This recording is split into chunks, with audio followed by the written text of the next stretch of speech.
multiple physical injury, as well as received complaints coming from Baguio City and then in Ilocanja region. The same na mga victims, tinangay din po yung kanilang mga sasakyan, nirentaan po nitong suspect. Para sa GMA Integrated News, Emily Sumagi, nakatutok, 24 oras. Bukid ang pag-aresto sa mga sangkot-ulo sa voice phishing at pang-i-scam sa Cavite. Kabilang sa labing siyang nahinuli ang isang rapper at kasitahayang blogger. Nakatutok si June Veneracion.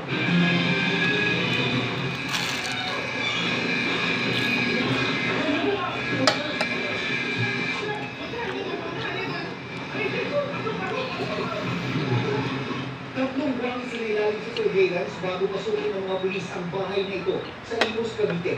Napuga daw ng phishing o voice phishing at scamming activities. Pero may mga nagtakang tumakas. At umabot ang kabilang sa kataling bukid. Dahil sa dyan, sa huli, labing siya mang naaresto sa operasyon.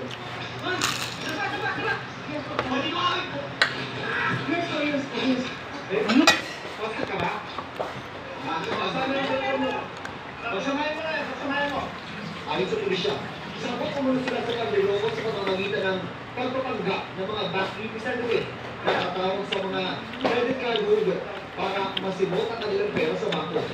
Kasama sa mga naaresto ay sa umanong sikat na rapper at kanyang girlfriend na blogger.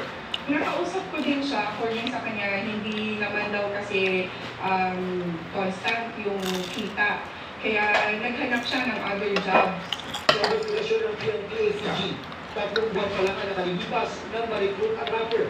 Ang unang akala ng rapper, legal ang papasukin ng trabaho. Parang gusto na rin nila umalis, kaso nasagawa natin yung operation.